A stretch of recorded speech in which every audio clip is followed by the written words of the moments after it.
Hey everybody, I'm Marc Gilday and I'm personally responsible for over $200 million in insurance business. And in this video, I'm going to tell you about my first $1 million insurance sale and the big takeaways I got from them.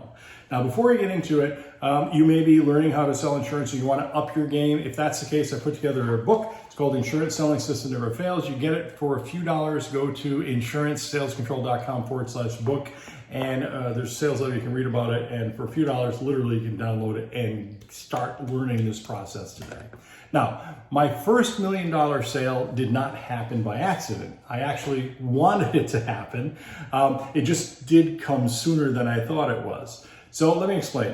When I was selling insurance, like so many people, you kind of struggle to break that first level, and I call that first level $50,000 mark the level of frustration, because you're really frustrated in learning how all the business worked. Well, I was stuck in that level of frustration for a few years because I believe I was listening to the wrong people. I was listening to the so-called experts in the industry, the sales managers, the company managers trying to tell you how to sell their product. But they don't understand the dynamics of the business aspect of that, and that is understanding who you're prospecting to, how to generate those people or how to turn those people into leads, and then how to engage with the leads to convert them into a solid meeting and engagement process so you can go through that sales process.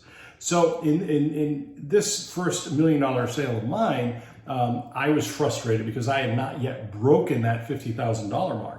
And I wanted to learn how to do that because I know other people were successful and I wanted to be one of those people too.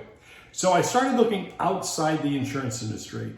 And one night I was watching TV and an infomercial came up. Remember those? Well, this one was with Tony Robbins, and it was on personal power and the power of thinking differently. And by the way, you do have to think differently to get from where you are now to where you want to go. But more about that later. I was in that rut, so what he was saying, that message he was talking about, doing things differently, really resonated with me. So I decided, because I was really sick and tired of not breaking that level of income I wanted, that I would have to take a look at this in a different way. So I started to look at my insurance business a little differently. I started to look at what I was doing a little differently. I started to look at what I was doing that was working, and I would keep it.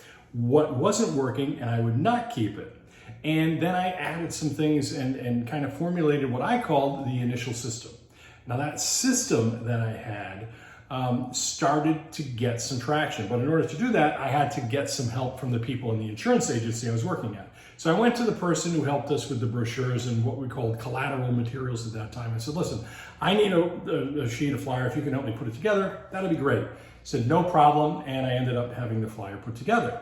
And next day, I got a knock on my door, which, by the way, the door was to my office. The office was literally a converted broom closet because I was on the little man on the totem pole. Really tiny office, but didn't matter. He came in and he said, hey, listen, I know you've been talking to so-and-so about getting some materials, and, you know, I know what you want to do, but listen, the people that you want to talk to, they're not going to talk to you. There's no reason for them to talk to you. They're not going to talk to you. So just, you know, lay back, let her work on my stuff, because my stuff is more important than your stuff. That's essentially the message. So I'm thinking to myself, what an asshole. And I said, yeah, whatever. And he just left the room, and I just ignored him completely. And I continued doing what I was doing. Now I started to get traction, and they started to get back to me. And I needed some more materials because ultimately we were going to meet with them. Now, this person heard that I wanted more materials. He came back to me. He called me into his office, and he's kind of mad. He said, listen, I told you not to take their time away from my projects. I've got these cases coming up, these renewals coming up, and I really need them to work on my stuff. And these people, they're never going to meet with you. They're not going to meet with you, just telling you to send stuff just to get you off their backs. They're never going to meet with you. Well, they were starting to want to meet with me. As a matter of fact, a few days later, I went back to the person with the flyer and said, listen, somebody wants to meet with us. I need more stuff. I need this. So we have to put together a proposal because it was a big opportunity. And this person was livid. I mean, literally came into that little broom closet office of mine and said, hey, I told you not to do that anymore. These people aren't going to buy. They're wasting your time, and you're wasting the person who was putting the collateral time, and in return, you're wasting my time. And I'm thinking, who made you God, right? So I ignored him, went to the meeting, and a few days later, we got the call back saying, can we do this? Let's make it happen. And I did it. And that case that I sold after doing things differently, after ignoring people who were mad that we wanted success, we got the case. And that case was worth over $1 million. And by the way, it's $1 million in commission. It was huge. And just as a disclaimer, because of my agency contract, I didn't see anywhere near that amount. But I did start making six figures. So instantly went from that under $50,000 mark to making six figures overnight.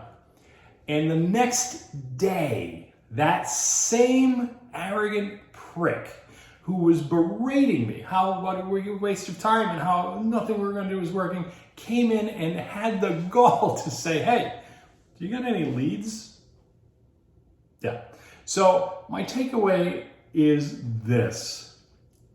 Reevaluate what you're doing and look at what you're doing and make changes if it's not getting you the results that you want.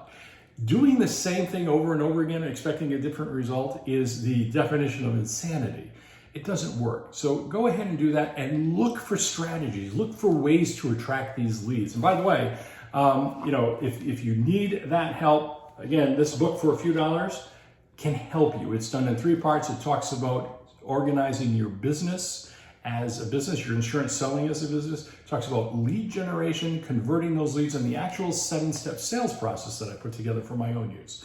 Again, you get a copy for a few bucks on insurancesalescontrol.com/book. I'll put a link in this video. And I want to hear from you, so let me know what your biggest takeaway from this video was in the comment section below.